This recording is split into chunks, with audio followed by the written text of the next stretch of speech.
The semifinals are over, and we've had some amazing matches once again, filled with excitement to the very end. And Magnus Carlsen has done it. He has taken the match to tiebreaks, and the game we will take a look at is the second tiebreak game where Magnus has the white pieces against Jan Nepomniachtchi.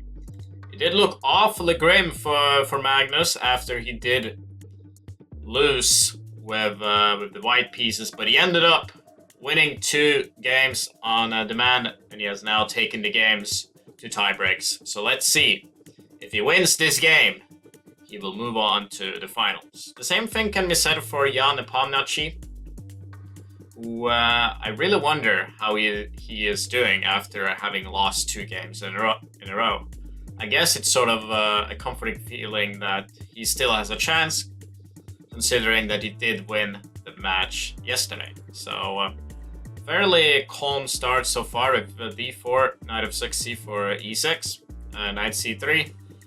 Arguably the main move here is bishop b4, the Nimso Indian defense. However, d5 is also very, very common. C takes d5, e takes d5, bishop g5, and here Nepo plays bishop b4. This is sort of a rare move in this line. By far the most common move is c6 or knight bd7 with the famous trick of knight takes d5, knight takes d5, bishop takes d8, and bishop b4 where black wins a piece. Quite a famous trick, but bishop b4 is highly uncommon.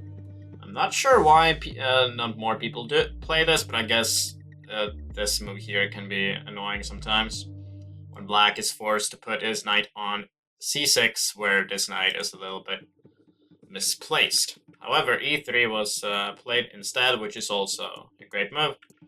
h6, bishop h4, g5, bishop g3, knight e4. Very interesting play so far.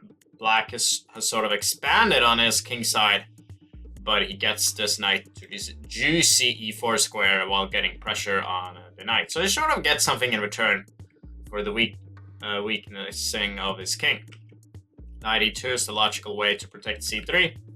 h5, h4 can now happen. So h3 makes sense. Knight takes g3, knight takes g3, h4. Magnus actually decides to jump all the way up to h5. Quite a long step for the knight on g3. c6 protecting d5. It's a natural way to continue. Bishop e2. Knight d7. All normal development moves from both players here. Queen b3. Bishop takes c3.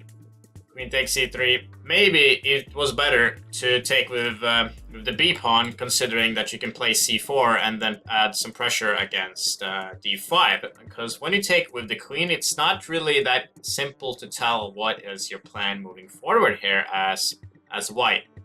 It would have been clearer after b takes, because we also have the open b file. We can put pressure on b7, and if black continues in the same way, we can simply take and then play c4, where I think Magnus would have been quite thrilled with his position. His advantage might not be amazing or anything like that, but I do think he is slightly better here due to the fact that Nepo has to take, and when we take back, we do have some pressure. Once again, the b file is open, and it does look slightly unpleasant for black, considering that he has a very weak king here. Anyway, Magnus took with the queen, where Nepo simply continued with knight of 6, trading off the annoying knight on h5. Knight takes f6, queen takes f6, and then b4. Quite a natural plan in this positions, a4, a6, a4. But sort of the issue here is that white does not really have enough pieces for the weaknesses to become that significant. So when we play b5, a takes b5, a takes b5 castles, well, the pawn in c6 might be weak, but it's not enough to get a winning advantage. However, white is certainly slightly better because the pawn on c6 is weak. As a matter of fact, Nepo decides he doesn't want to deal with this, so he plays c takes b5, queen b3, rook takes a1, rook takes a1, rook c8, bishop f3, bishop e4, protecting the pawn on d5, bishop takes c4, queen takes c4, and queen takes b5. And now it does look promising for Magnus, considering that now this pawn is also weak. So black has two weaknesses, and we've heard that in order to win, you have to create more than just one weakness, because your opponent can simply defend the one weakness. But now there are two weaknesses in black's camp, and it's not so easy to defend both of them. Nepo goes for rook c7, and we can see that the bar is starting to like Magnus's position here, and it's not a huge surprise. Queen b6, but this was not the best move, Magnus. Queen e7, and now it does seem like Nepo has things under control. A better move would have been to play rook a8 followed by rook d8 with the idea of taking the pawn on d5. And after rook c1, king h2, it doesn't seem like Nepo has enough counterplay here. A logical move would be queen f5, but we can simply take on d5 with the rook, because we will take on g5 next, and this is going to be mate. So Nepo cannot take the pawn on f2, which simply means that he is lost here. So after rook d8, it seems like Nepo is on the verge of losing. He probably should try to play rook c1 and maybe queen b1 to save the rook endgame, but I think objectively it does look quite hopeless. And it's not strange that Magnus missed this, because you sort of do not want to do this when you have a weak king, because this pawn here is quite a nuisance for white. And if Nepo gets a check-in, it can become extremely dangerous quickly. But he doesn't have anything concrete. But however, Magnus missed it and played queen b6, queen e7, queen a5, attacking the pawn on d5, queen d6, and now Nepo has things under control here. Rook b1, king g7, queen b5, b6. This is a trick, because if I take, Nepo has rook c1, and Magnus is forced to take, which means that the queen on b6 will hang. Queen d3 was played, queen e6, queen a6, queen d6. So obviously this should just be a draw. They're moving back and forth here, attacking the pawn, defending, and Magnus doesn't really find a way forward. But he was certainly aware that his position was great earlier on, and at this point he certainly has to be quite frustrated, knowing that he did have an excellent position.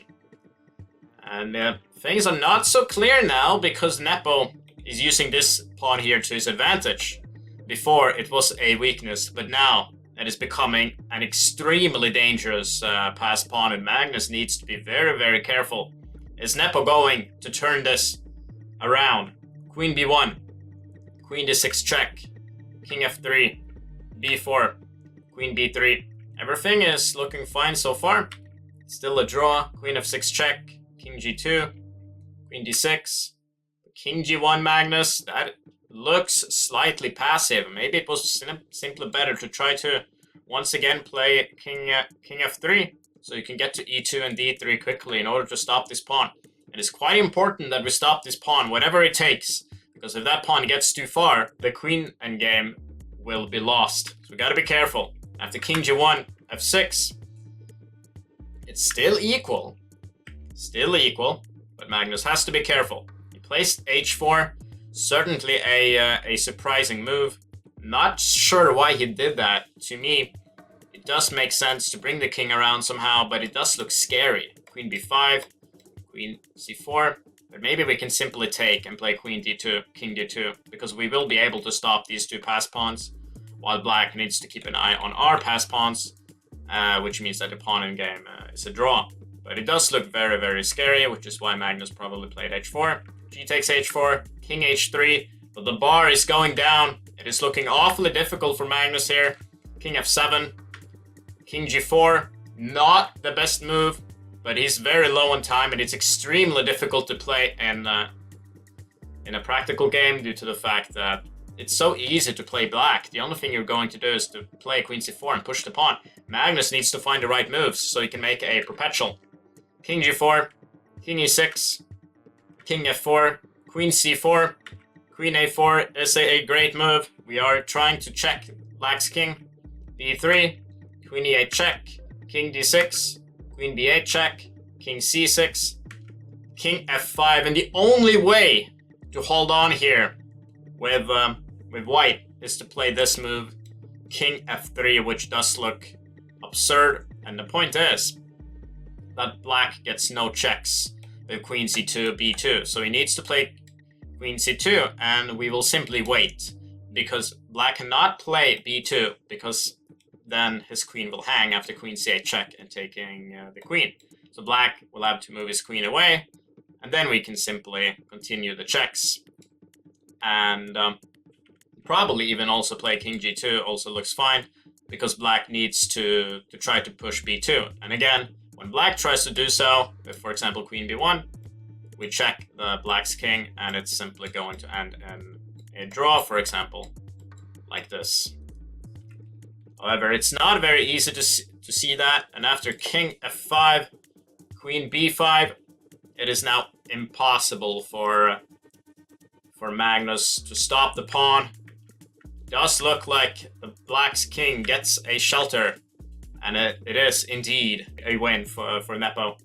Magnus ends up losing a game. He was in control of the whole game. A game practically looked impossible to lose. But that's what happens when both players are exhausted. The mistakes come. And obviously Magnus knew that he had an excellent position. I'm kind of curious myself why queen b... What happened after queen b5 here? After queen f3. But it seems like it's just a draw. The queen d8. That's crazy. Very, very difficult to play in practice, as I said. These queen end games are impossible, especially when you have no time. So congrats to Jan Nepomniachtchi, who did get beaten in the match, but he did win the tiebreaks as he won the match yesterday. A very tight match, an exciting match between these two. So hats off to Jan Nepomniachtchi, who will play Anish Giri in the final. Magnus certainly had an excellent comeback and had a really good fourth game, for instance, where he just demolished Jan, and he was sort of just really unlucky. Things didn't go his way, and as I said yesterday, it felt like a massive own goal. But that's the brutality of chess, and that's just how it is. If you do not have the margins on your side, you will lose. That's kind of the rough way to look at it. But congratulations to Jan, and it will be exciting to see what the finals will bring against Anish.